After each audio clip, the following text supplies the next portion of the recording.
Hi guys, welcome back to the channel and welcome back to another handover help video.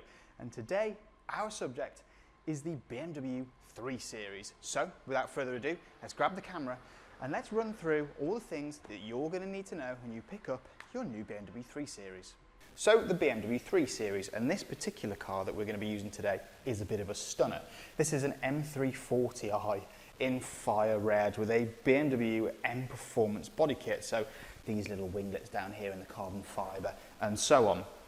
But today's more about the 3 Series in general, and this is just the car that I could get hold of.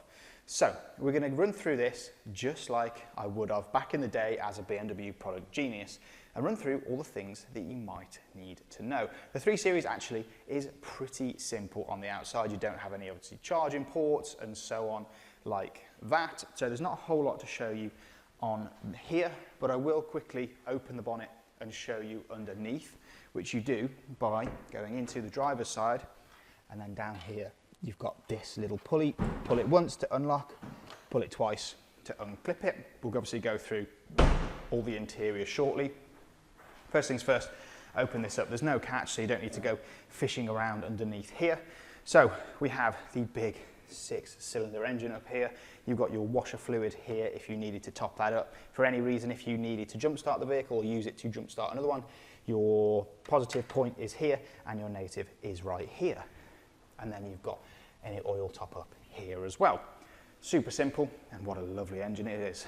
So drop the bonnet back down and we'll move round to the side. Of course, 4 big doors on this car.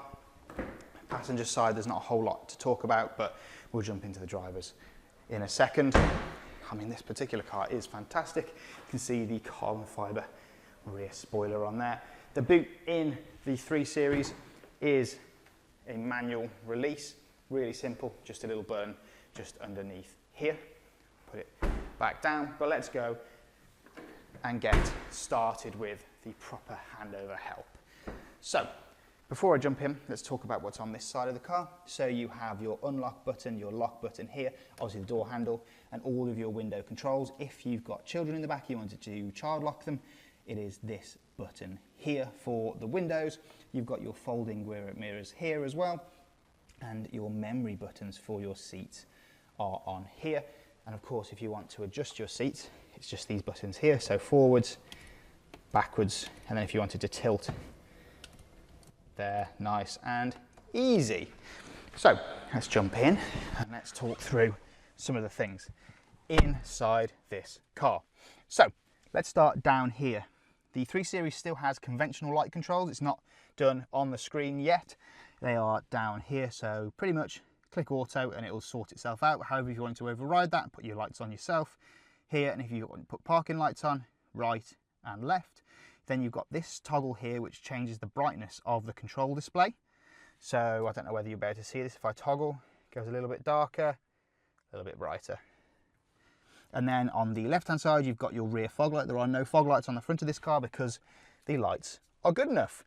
Now this is your wipers, so if you pop it up once you'll see that the green button has come on, it goes into auto, and if you wanted to change the sensitivity it's just this toggle here. Swallow that down because it's very sunny outside, so we don't need them.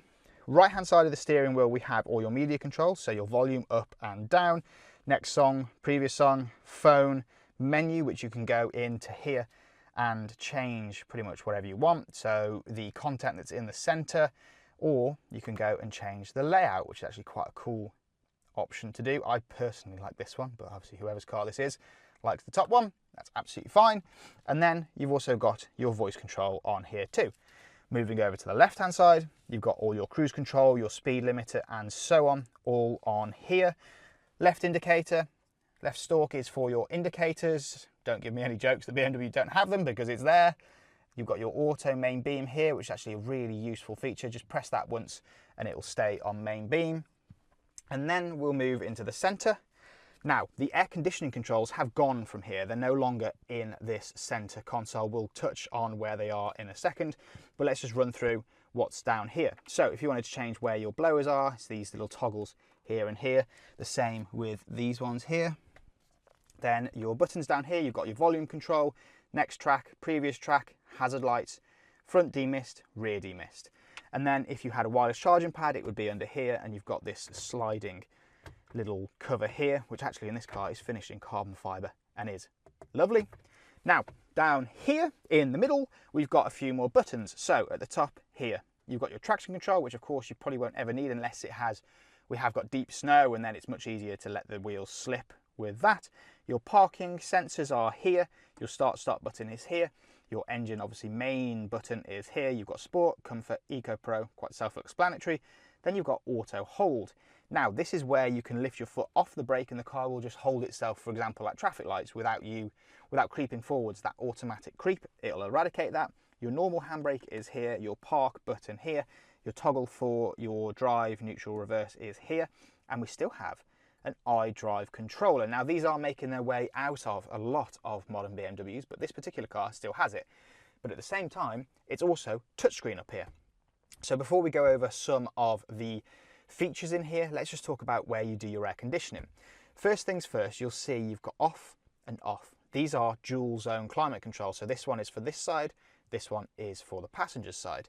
If you wanted to just click this real quick and put your heated seats on or your steering wheel, they are there, little shortcuts. However, if you want the full menu, click on the little fan, and here it is. So let's turn it on.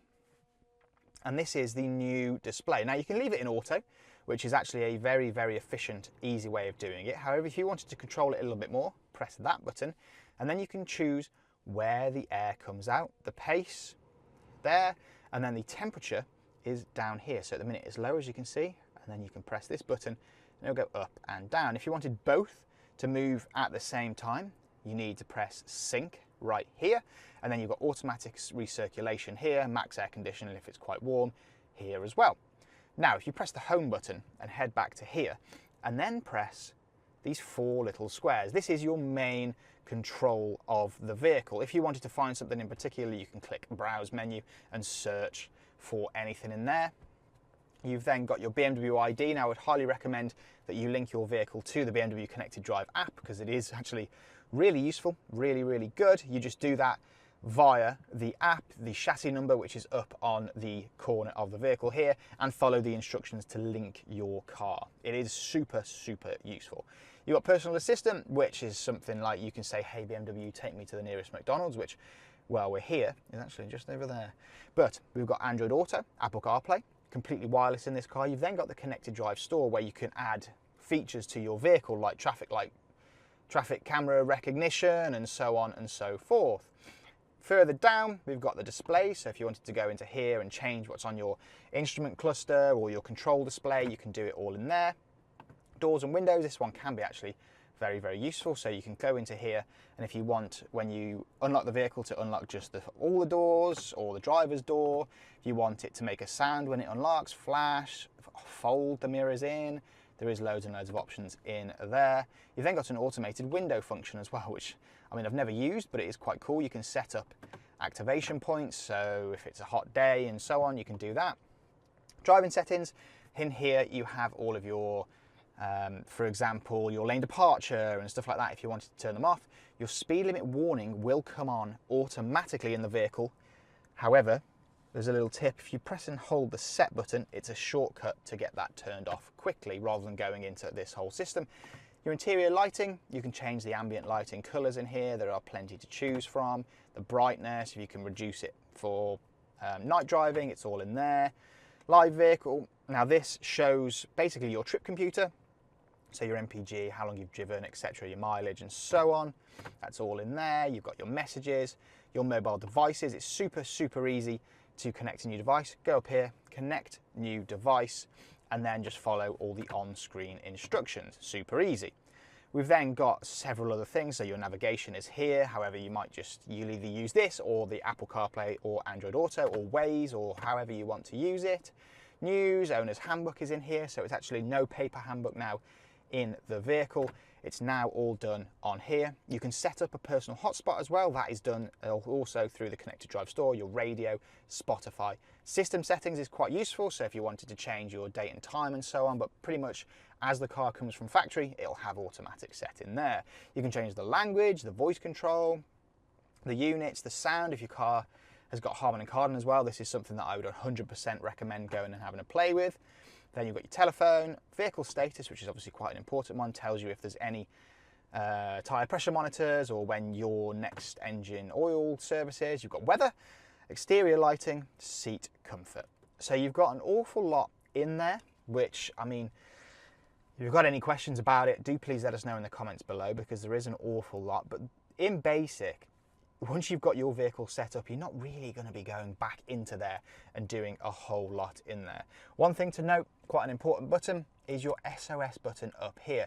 Now, if for any reason you're in an accident, the vehicle will actually call that by itself. However, if you even see an accident or so on, you can press that and it will call through to BMW Emergency Services and they can send the relevant people to you.